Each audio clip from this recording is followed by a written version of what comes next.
Are you crazy? It was my lawyer, Donald Jenkins. They literally have an impenetrable case. There are probably a dozen witnesses, including your wife, not to mention very clear video footage from not one, not two, but three separate security cameras, all in damn broad daylight. Your fingerprints and DNA are on every weapon you've used. Your motive is very well documented. This doesn't even mention the fact that the cops actually caught you red-handed and their video cameras showed you attacking him. Yeah, these are all very good points. I could understand why he thought I might be crazy for refusing the plea deal they offered me. I plead guilty and get 5 years with another 5 years probation, or I will be found guilty in court and there's a chance the judge will sentence me to 15, 20 years. On the other hand, if I were a normal, intelligent person, I probably wouldn't be in this situation at all. First of all, it would be better if I didn't actually commit the crime, and if I did, I would have acted much smarter and at least tried to cover my tracks. No, I did it, and I didn't care who knew about it. Listen, you hired me to represent and advise you. I'm telling you that you don't stand a chance in court. The DA is only offering this deal because of the backlog of cases. By entering into this deal with them, you save yourself the cost and time of a trial that is unnecessary. My best advice is to take the deal. You won't enjoy it. No lawyer in the world can save you from this. I can't even offer any protection. If we go to trial, all I can do is sit next to you and watch the DA crucify you. I don't even have anything to justify my decision with. As soon as the prosecution is finished, I will just drop my case too. I can't even call a single witness in your defense. You're finished. The only thing you can do is mitigate this disaster as much as possible by serving as little time as possible. Going to court will cost you a hell of a lot of money, just to make things worse for yourself. So, lawyer, when will the trial take place? How long will it last? And how long after that? Until sentencing, I asked. His eyes seemed to glaze over as he tried to come to terms with the fact that I simply didn't care. Due to the coronavirus, the actual trial will take place in about 6 months. Before that, there will be an arraignment, a hearing on charges, and an evidentiary hearing. I'll file motions that need to be heard, and the DA will file motions and a few other things. All I can do is try to delay the trial, but that won't change anything.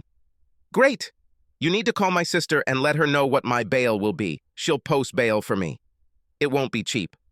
Not your problem. Also, send her your invoices. She will definitely take care of them. He left. I'm sure he was thinking about doing a psychiatric evaluation on me. Perhaps there could be a plea of insanity. I was fine with that. I had no problem paying him more money for trying his best. Not that it really mattered. Oh, you might be wondering what's going on. Let me go back a couple of months. So my name is Dan Malloy. I am 56 years old and live with my wonderful and loving wife, Kimberly. We have been married 25 years and have 2 wonderful daughters, Gina and Susan. Gina is 22 years old and in her final year of college. Like me, she is studying mechanical engineering. Sue is 20 years old and studying business administration. They plan to take over my firm when I retire. We are a small company and we are not rich by any means, but we are comfortable. We own our house, still making payments, but only have a few years left. We drive decent cars, even if they aren't top-of-the-line luxury cars. I made sure I had enough money in my investment accounts to retire comfortably when I turned 65. Kimberly has been a stay-at-home mom since Gina was born. Once both children were fully settled into school, she did some volunteer work for various charities to get out of the house while the girls were at school. When Sue left for college, her volunteer hours increased to compensate for her becoming single. I didn't mind this, and even encouraged her. This made her happy, and also allowed us to attend a few more evening events. Kim and I had an amazing sex life as we dated, got engaged, and then got married. Having kids slowed us down a bit, but it was still quite frequent and exciting. As the kids grew, our responsibilities increased, and as we got older, things became a little less exciting and happened a little less frequently. Nevertheless, sex brought satisfaction to both of us. We probably did it 2 to 3 times a week. No, it wasn't as adventurous as when we were younger, and it was pretty predictable, but we still had sex. Everything collapsed on a clear autumn morning. The week before, I had been to the doctor to get some tests done.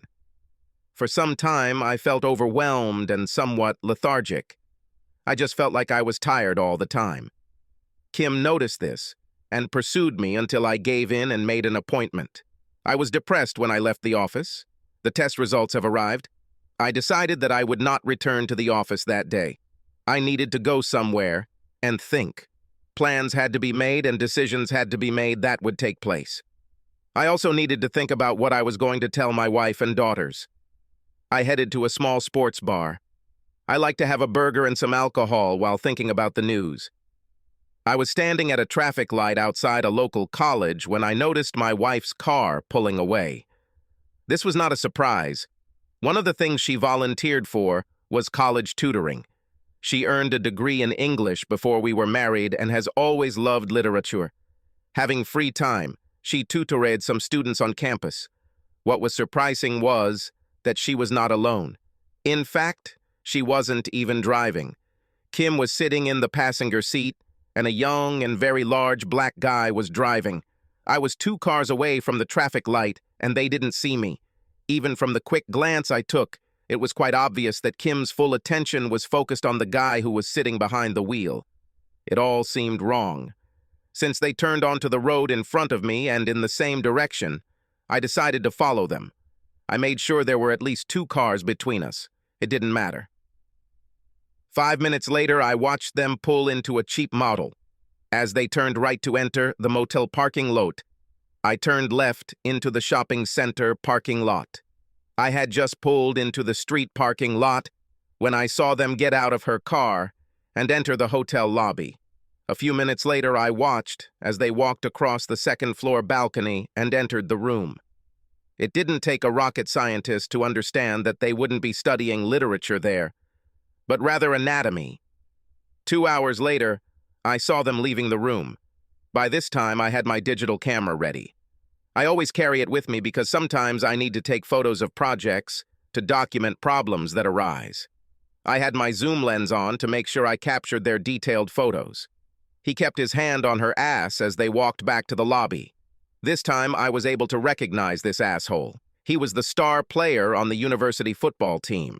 He graduated this year and had scouts from every NFL team watching him at every game. In most mock drafts, he was selected in the mid to late first round. Even the most critical analysis predicted that he would never make it to the second round. The guy was going to be an undisputed star in the NFL. I'm a bit of a football nut, so I enjoy following the games and the analytics available.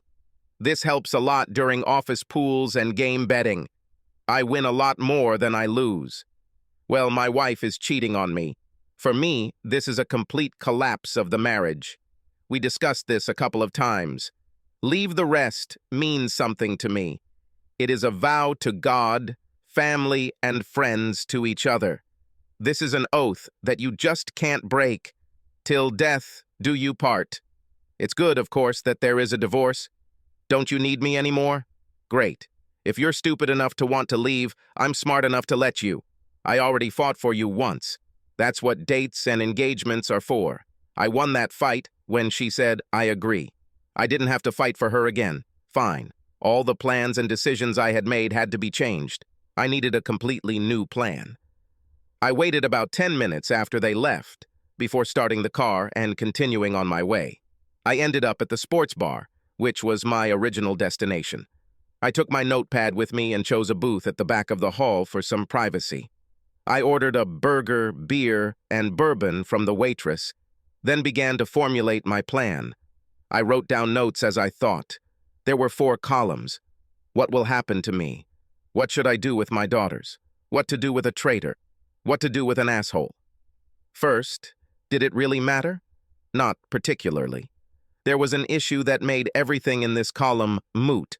I had no way to forgive and forget what my cheating wife did. There could be no possible path to reconciliation. I also had no future with my daughters. Although I loved them with all my heart, I would never have been invited to their college graduation. I would never walk them down the aisle at their wedding. I would never put their children on my lap. Second, speaking of my daughters, I needed them to be taken care of. Of course, now they were adults and could take care of themselves. However, I wanted them to succeed. I still had to finish college. They then needed to gain experience before taking over the firm. I also needed to make sure they had enough resources to support them until they became completely self-sufficient. If I could leave them more to make their lives better, that would be a bonus. Third, as for the cheating wife, I wanted to hurt her as much as possible. I would show her what real revenge is. I gave her everything I had, and how did she repay me? Okay, she won't get anything else from me. Fourth, asshole. He took one of the most valuable things I had from me. I would repay him by taking his most expensive item. Once the brainstorming was complete, I started creating a flowchart. For those of you who are not familiar with it, a flowchart is used in engineering to define the path of decisions or events. This is an if-then document. You start with the first step. This step has two results. If yes, do it. Or if not, do this. From here it expands. The result of each step leads to the next step, until the problem is solved. This can be used to logically solve almost any problem. It can also be used as a way to identify possible problems and solve them in advance, as well as anticipate possible obstacles so that they can be addressed. 4 hours, 3 beers, and 2 double bourbons later, I had the outline of my plan. Unfortunately, 3 beers and 2 double bourbons later, I was in no condition to deal with a cheater. Yes, I probably shouldn't have done this, but I went back to the office. I was far from drunk. I had 5 drinks in 4 hours, so I wasn't too bad. Still, I probably exceeded the limit. I have a small room in my office with a bed and an attached bathroom. This was handy for those long evenings when I didn't have a deadline and had to work late. It wasn't unheard of for me to take advantage of this, but it wasn't common. I sent a quick message to my wife letting her know I had a deadline and there were some problems. I planned for a long night and just slept in the office. The next morning I got up and continued with my plans. By noon, I had everything laid out in detailed steps. By the end of the day, I had gone through each step, detail by detail, and revised as minor problems were discovered. I decided that I had 30 days to take care of everything before the last step. I stayed 2 hours later than usual, rearranging my steps to accommodate deadlines before heading home. By this time, I had enough control over my emotions to carry on as normal. I also made up a cover story to explain to my wife why I was so exhausted and what the doctor said. Basically, I was going to tell her that age and overwork were starting to take their toll. He wanted me to cut back on my work a little and play more sports. Of course, I would be too tired for sex for a while until my new lifestyle took effect. Yeah, I can never touch again to her, but she didn't need to know that. I managed to spend a normal evening at home. I didn't have to pretend to be tired. I was really tired. Kim tried to be gentle, but I was simply too exhausted from the mental stress and fitful sleep of the previous night. She asked about a project I was working on, and I gave her some bullshit about time-sensitive design in which the parameters had changed. She had never really been involved in the company, so I could tell her almost anything and she would believe me. The next morning I got up early. I needed to make some appointments and talk to people. I should probably point out here that the business, like most everything we owned, was registered in my name only. Yes, we started a business after we got married, but I had the income and authority. The company was created as an individual entrepreneur. The owner was me. Kim's name was not on any document. Regarding our home, again, the property and mortgage were in my name only. It was easier that way. Kim had no income, so she would only lower her credit rating. It didn't matter to either of us at the time because we planned to spend the rest of our lives together. Even if something happened to me, Kim would be the heir. I even made a will that states this. By the end of the week, I had a new will signed and notarized. I also hired a private investigator to watch my wife and gather more evidence of what she was doing. I had no doubts, but the girls would need more concrete evidence. It was a simple step. The next few steps will be a little more complicated and will require assistance from lawyers and business professionals. Carly, how is my beloved sister doing today? I asked when she answered the call. Damn it, I better be your favorite sister since I'm the only sister you have, you idiot. She answered. What do you want? What do I want? I'm deeply offended that you immediately assume I want something when I call you. Yes, yes, yes. When you start a conversation with that favorite shit, you always want something. What is this? Well, besides your sarcastic remarks, I really want to see my beloved and most beautiful sister. It's been a while and I thought you might want me to treat you to lunch today. Oh shit, it's worse than I thought. Favorite, beautiful, and you buy. Wait until I look at the sky and see if the 4 horsemen of the apocalypse are approaching. My sister and I got along very well. We were pretty much all we had left after our parents died. She divorced her cheating husband about 5 years ago. She has since gone back to school and earned an MBA. She was currently working as an account manager for a manufacturing firm in the city. They were one of my clients. In truth, she was too smart for the position, and all she needed was experience and time before she could become vice president. If she had gotten her MBA and started working with them straight out of college, she could have become a CEO by now. Instead, she married this jerk and quit her job for a while. Seriously, Care, I really need your help. I need to see you today. Take the whole day off and meet me at Hammerhead's at 11 wow. There was desperation in my voice, and I'm sure she heard the breakdown in it. Oh, shit. Everything is bad, isn't it? This is worse than you can imagine. Please come. Of course, big brother. I will be there. Not only are you my big brother, but we both know that I owe you everything for what you have done for me. You don't owe me anything, little sister. I did what I did because you are my family. You needed help, and I just did what family does. Okay, then this time I will do as the family does. I was at the same table in the far corner when she entered. The hostess pointed in my direction and she came and sat down opposite me. Do you have to come back today? I asked. No. You asked me to take the afternoon off, which I did. She answered. Hearing this, I placed our order to the waitress. I knew what she liked, so I just ordered it for both of us. Bourbon at this time? Damn, this must be the apocalypse. Almost, I answered. Okay, Carly, here it is. You know that I have long wanted you to come over and work for me. I understand that you want to be on your own and earn money in your own way. You think that working for your family will look like nepotism. This is simply not true. You are very good at what you do, and you are underestimated where you work. I really need you now. Listen, Dan, I appreciate your offer, I really do. I'm just not sure how it will work. I know we get along great, but what would be different if you were my boss? I have heard horror stories about family members going to work for their relatives. I sighed. Okay, sister. I didn't want to do it this way, but I'm desperate. When I said that I needed you to work in my company, it was not an exaggeration. I need you to do more than just come work at my firm. I need you to take over as CEO. I need you to run the firm at least until Gina and Sui are ready. I need you to be their mentor and prepare them for this. Once they reach 30, you can start handing over responsibilities if you feel they are ready. Gina will likely take over as Chief Operating Officer, while Sue will become General Manager. By then, you will be able to retire or work as a consultant from time to time. Dan, you're kind of starting to bother me. If I take over your company and train your daughters to become managers when they graduate, what will you do? I couldn't help but notice that you missed that part. That's why I wanted you to just accept my offer. I didn't want to go into details right now. I was hoping to tell you differently. Now I have to blame you for this. I sighed. Carly, a week ago I learned 2 things, both on the same day. Nobody else knows this, but I'm dying. I have pancreatic cancer. They can't do anything. I'll be lucky if I live another 6 months.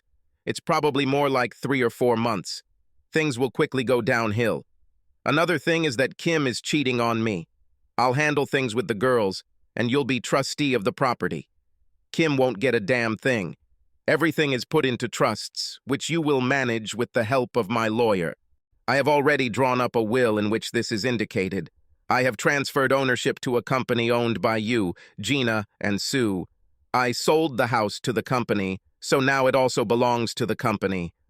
I need you to warn me about this at work, then start spending a few hours every evening and sometime on weekends in my office for the next 2 weeks. We'll use this time to get you up to speed so you can get started as soon as you leave your current job. I'll still be there to help for a week or two, but no longer than that." We sat in silence for a while. She was trying to come to terms with what I had just told her, and I was waiting for her to process it.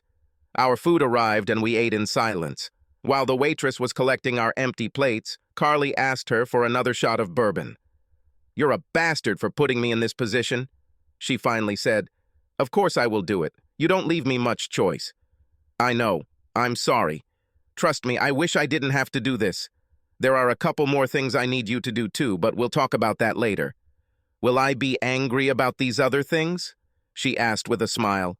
"You can't even imagine how," I answered. So we spent the rest of the day discussing the firm and what it needed to do to prepare. She was not an engineer, but her role was mainly on the business side of things. I told her that I would be promoting one of my senior engineers to help her with this side of the business. We returned to my office, where we began reviewing invoices and other information she would need. Before we left for home, she used my computer to quickly write a letter of resignation from her job. By this point, events began to develop rapidly. Every day I felt myself becoming more exhausted. I spent long days in the office taking care of the firm and my evenings teaching Carly. We also spent several hours in the office on both weekends.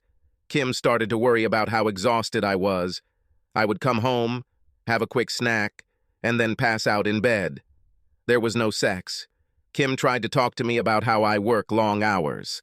I explained that I had a couple of large, time-consuming projects in the works, but that everything would be completed in about 2 more weeks. I told her I was also making a few changes that would take a lot of the burden off of me, but I needed to take the time now to make sure things went smoothly later. She wasn't happy, but she seemed to understand. It was Friday, Carly's last day at her old job, and she officially starts on Monday. The private investigator finished his work and I sat in his office, looking over the results. She really had an affair with a football player. 3 times a week they left campus and went to a motel.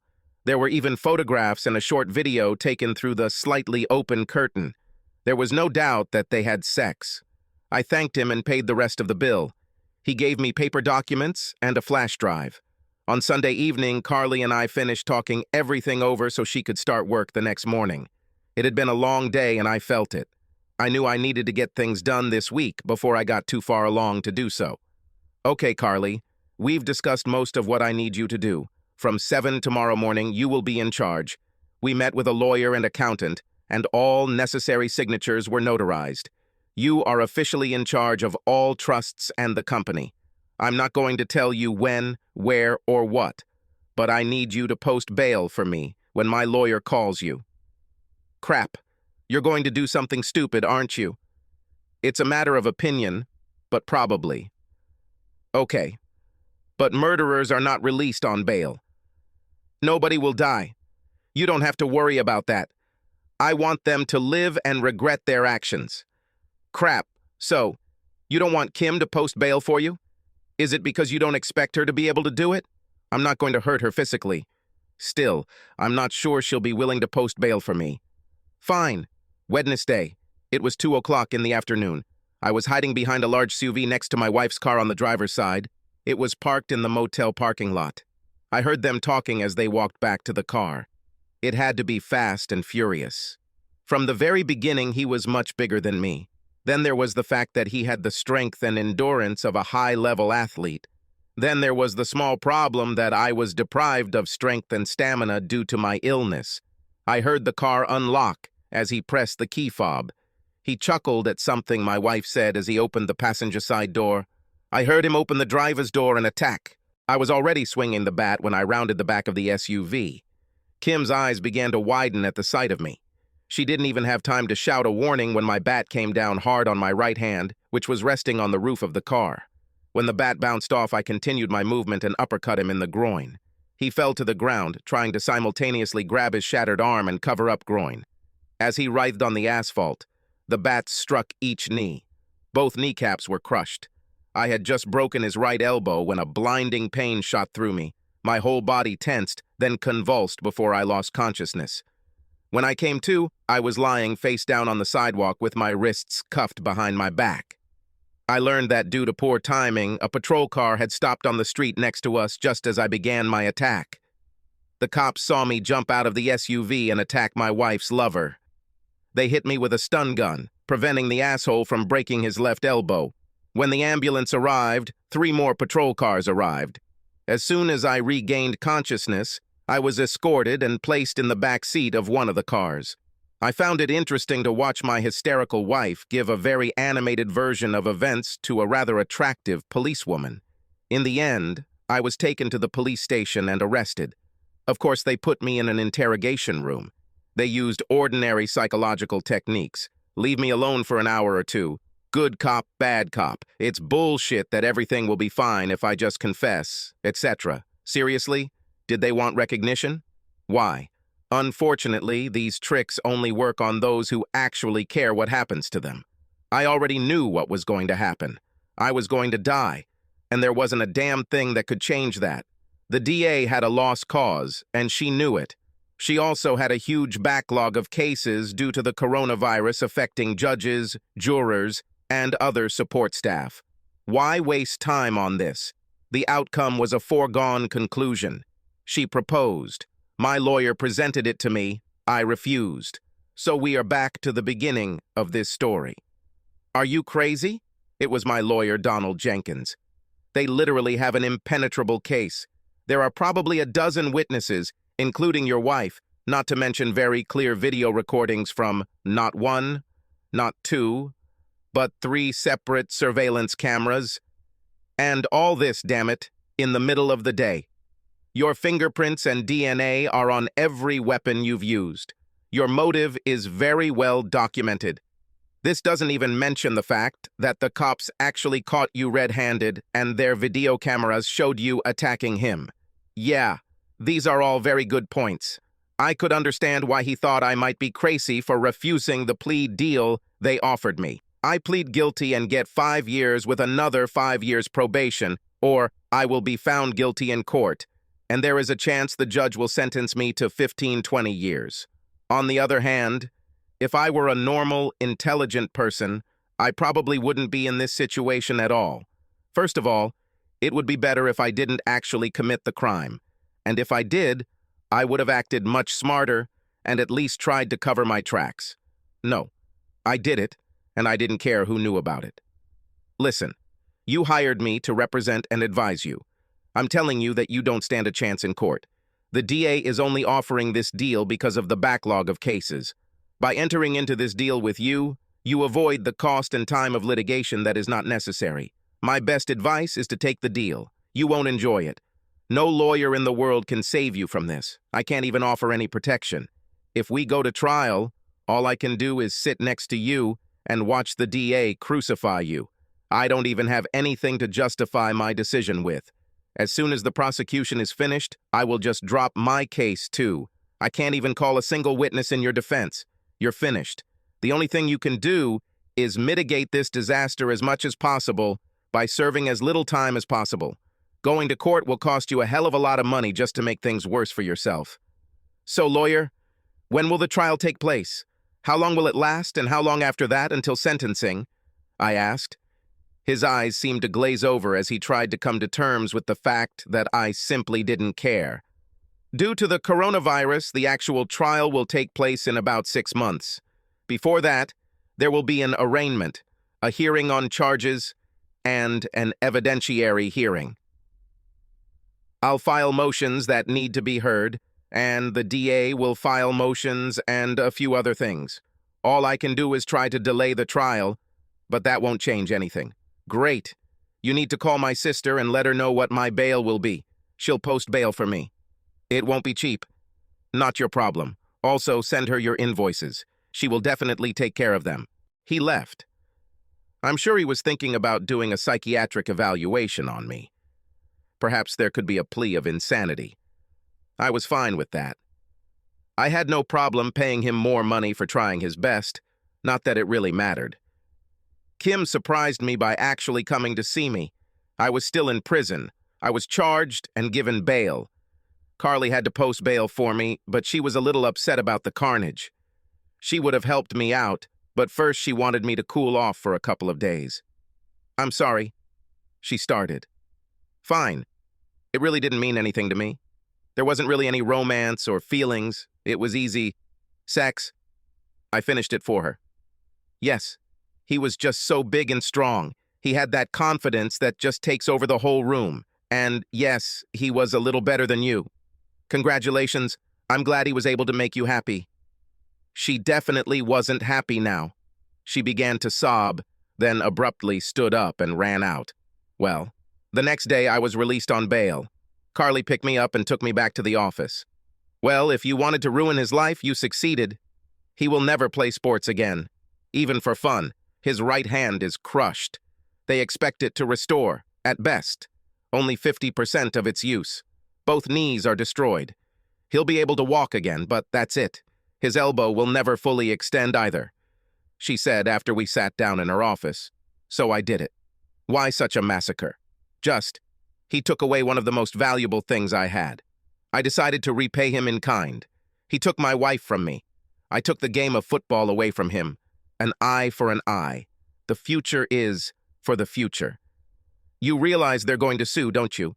Sue whom and for what? Are they going to sue me? I'll be dead long before this comes to trial. If they try to seize my property, they will find that I don't have it. All I have at the moment is a couple $1,000s, which I can live on for a couple more months. They can sue as much as they want, but they have nothing to recover. They can't go after the company because I already left the company. They can't go after girls because they are adults and on their own. The only person they can go after is Kim, and I really don't care. Besides, she doesn't have the money to pay them off either. Fine. So, what's your plan for now? I'm going to die. I refuse the deal that was offered to me. It'll be a couple of months before the case goes to trial, and by then, I'll be gone. You really need to talk to your daughters. They should know, and they really care about what you did. I plan to do this tonight. Actually, you can do this in a few minutes. They're on their way. I have reserved a conference room for you for the rest of the day. Half an hour later, I sat across from my two daughters at the conference room table. "Dad, what the hell? The video of you beating that guy with a baseball bat is all over the news." "And what the hell did Mom do there?" Gina asked. I pushed the folder towards them. "Your mom was there because they had just left the motel room where had sex. He was your mother's lover. These are documents from the private investigator I hired. Did you know that he was a star football player in college and that he was expected to be drafted in the first or second round? You ruined his career. Yes, I knew that. I did this on purpose. He took the love of my life, so I took what he loves. But now he'll sue you for everything you have and you'll go to jail for a long time. Neither one nor the other will happen. First, I made sure I had nothing to lose. I don't have any assets that anyone can take. The company is no longer registered in my name. It now belongs to a company in the name of Carly and you. All the money is in trust funds for the two of you. The house is actually in a trust in your name. You own everything. Carly is the executor of the trust. Your mother has no access to any of this. What you do for her is no longer my concern.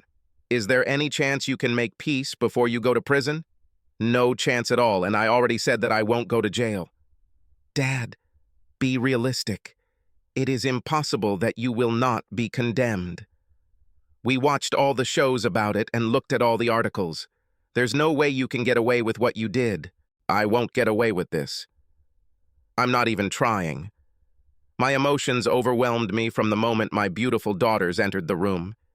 It hit me suddenly like a truck hit me. I wouldn't have been there for their college graduations. I wouldn't be there to walk them down the aisle at their weddings. I would never be able to hug my grandchildren. I cried. I felt the presence of two people next to me, and they were holding me with their arms wrapped around me. "Oh my God, what happened, Daddy?" Susan asked. "I'm dying, little ones. I have a really bad form of cancer. I have 2 months left at best." They both screamed. I suddenly felt someone behind me hug the three of us. I looked and saw tears running down Carly's cheeks. The four of us sat and cried for a few more minutes until we were able to get our emotions under control. Finally, I sat the girls back down in their chairs. As you can see, I will be gone long before my trial begins. Besides, I'll be dead before any trial even begins. Once I leave, they won't be able to get anything from me. Everything I had was disposed of long before the attack. They can't even foreclose on the house because I sold it to a company. The proceeds from the sale went to a trust. This trust will be available to you when you reach age 30. I have no assets. I cashed out all my investments and donated them to charity. Why didn't you tell us about this earlier? Gina asked. I found out about this about a month ago. Right after I left the doctor's office, I saw your mother's car driving away from the university. Her lover was driving and she was in the passenger seat. I followed them to the motel they went to. I watched them enter the room, then waited for about 2 hours for them to leave. I was devastated. Not only did I find out that I only had months to live, but I also discovered that the love of my life was cheating on me. I spent the next 2 days planning what I would do. Here is the end result of this planning.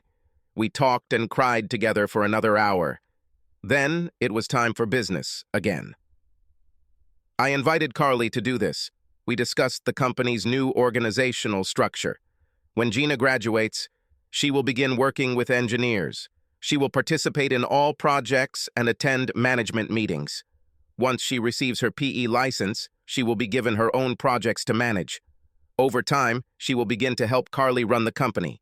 It is hoped that by the time Gina turns 30, she will be able to take over as Chief Operating Officer. As for Sue, she will become Carly's assistant when she graduates. She will work side by side with Carly in the business side of the firm. Sue will take over as CEO when she is ready. With Gina handling operations and Sue handling business, everything should work out well. Carly will also be available to consult and arbitrate between the two. This was a week later. I lived with my sister and hadn't spoken to Kim since she visited me in prison. I was sitting on the couch in Carly's living room. A bright light was shining on me, and sitting opposite me was a rather attractive red-haired girl. Good morning. This is Amy Brown from Crap News.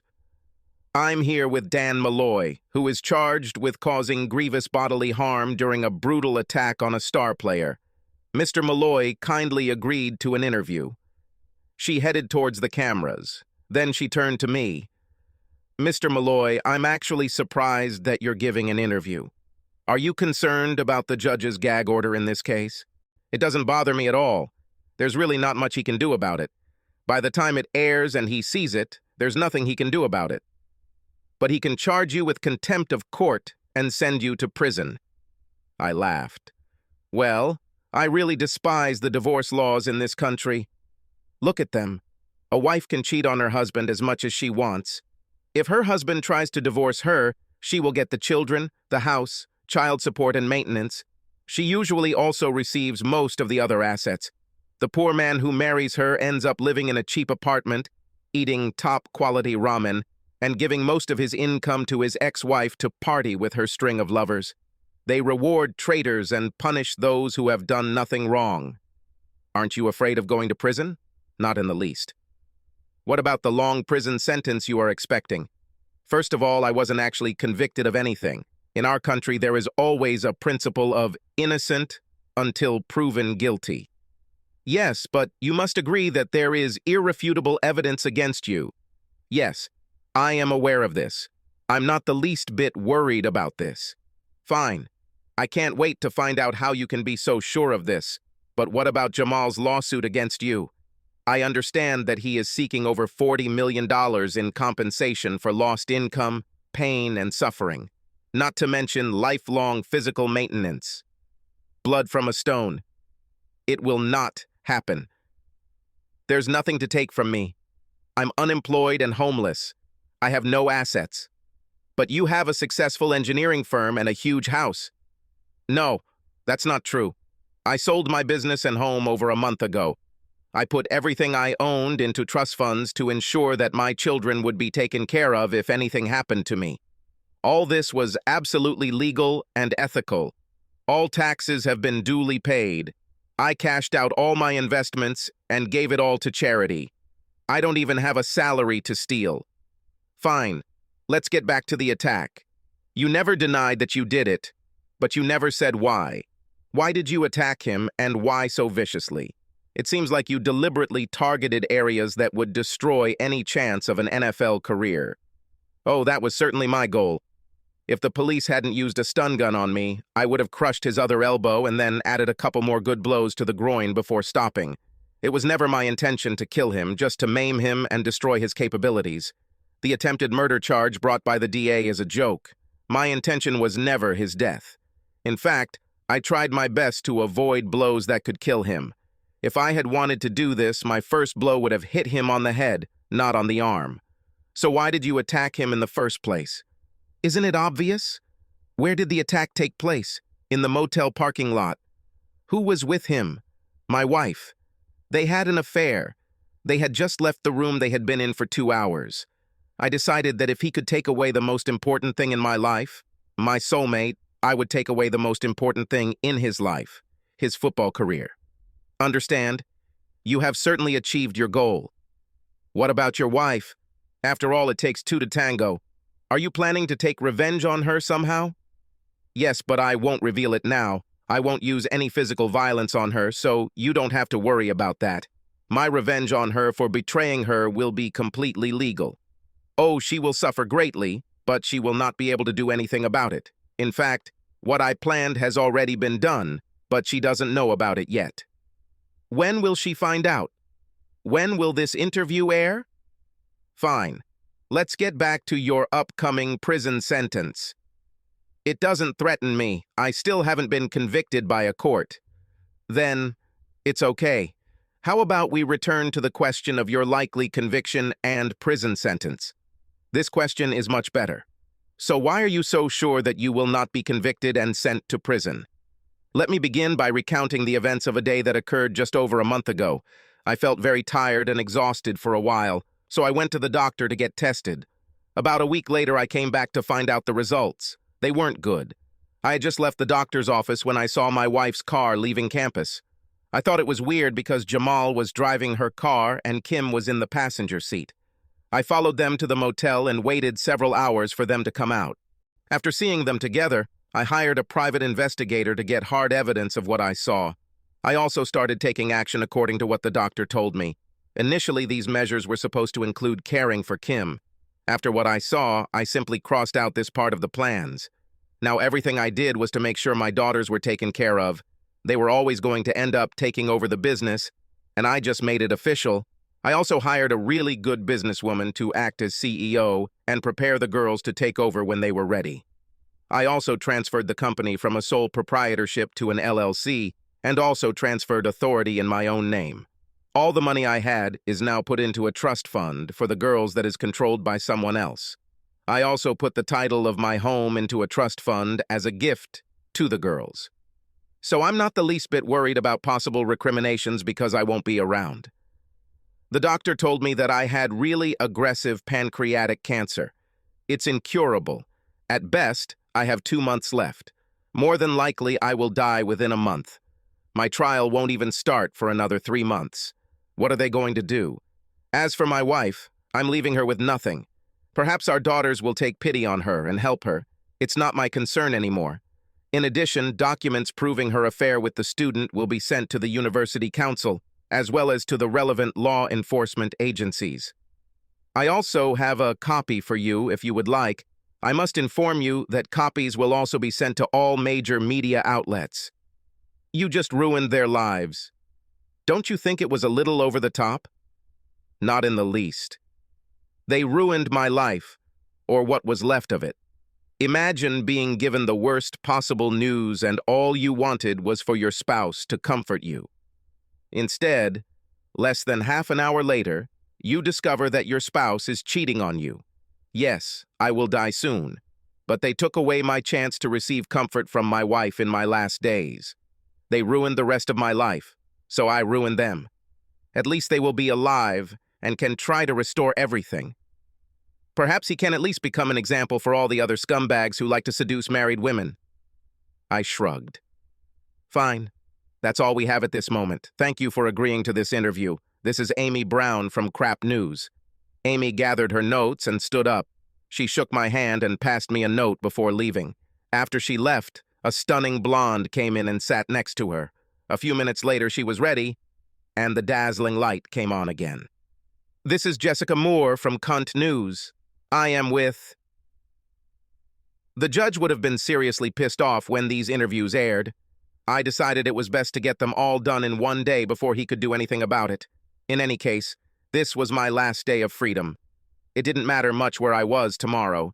If he wanted to put me in jail for contempt of court, it would cost him a pretty penny. My lawyer would take care of that. Well, that pretty much ends there. I mustered what little strength I could still use before the first interview. By the end of the day, I was exhausted. Early the next morning, Carly took me to hospice, where I would stay until everything was over. Yes, the judge disrespected me. He was about to send the cops to take my ass to jail when my lawyer and doctor informed him that I would need to be admitted to the infirmary due to the state of my health. The cost of this will be high.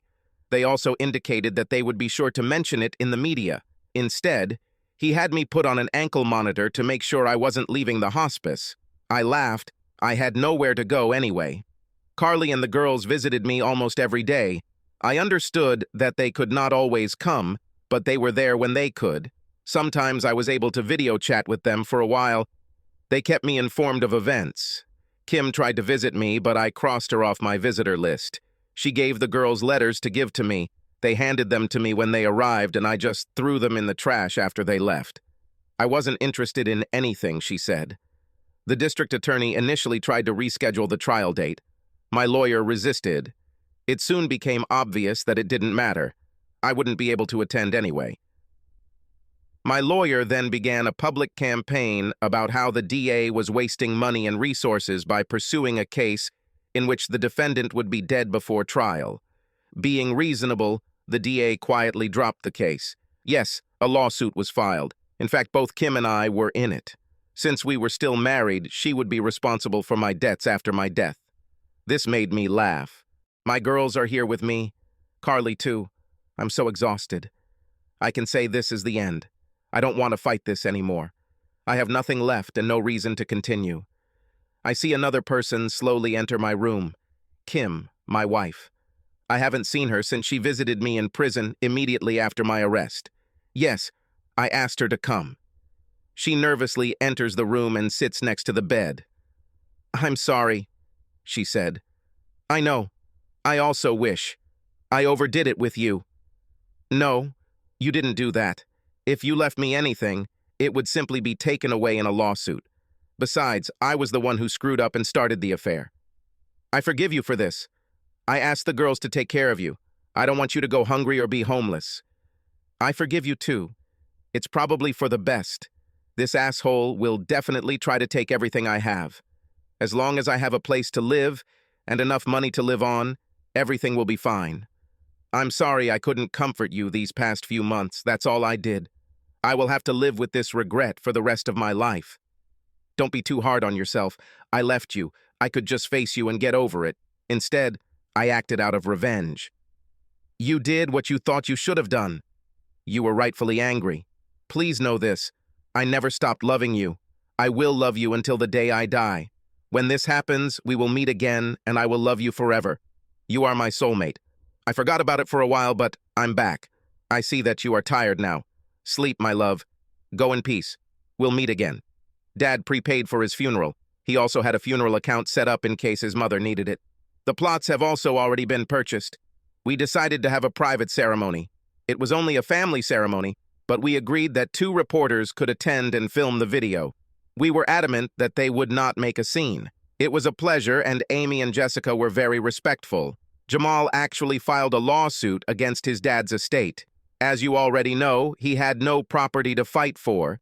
They tried to take over the business and trust funds, but we were able to defeat these claims. Dad had nothing to do with the firm at the time of the attack, and the trust funds were sacrosanct. Besides, Carly, Sue, and I were not involved in any way. Mom also acted dishonestly. A judgment was issued against her to recover $20 million. Even though she had nothing that they could take away, the decision still stood. Sue and I hired my mother as a cook and housekeeper. She gets free room and board. We make sure she has enough cash for the fun she needs. Everything is legal and fair, at least as far as anyone could prove. His lawyers sniff around for something from time to time. They don't get paid until he can collect the money. He doesn't have the money to pay them. Being them sucks. Eventually, they will get tired of it and give up, at least until the fact that Mom has a lot of money becomes known to the general public. However, her name is kept secret. She's suffered enough. There is no point in adding anything else to this. Mom doesn't really date. She socializes with her friend groups.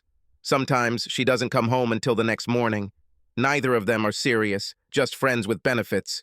She is adamant that she will never be in a serious relationship again.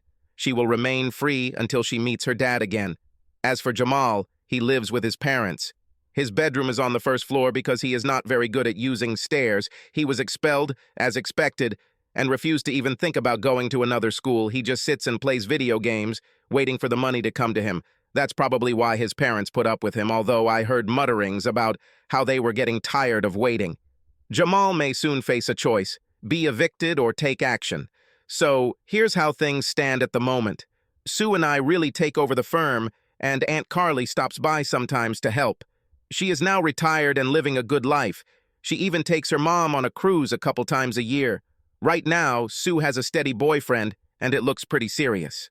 As for me, well, I haven't found a single guy who looks like Mr. Right, although there are several mistresses who are now Miss Correct, one of which may soon lose the last word in its title. Her name is Amy, and she is a local news reporter.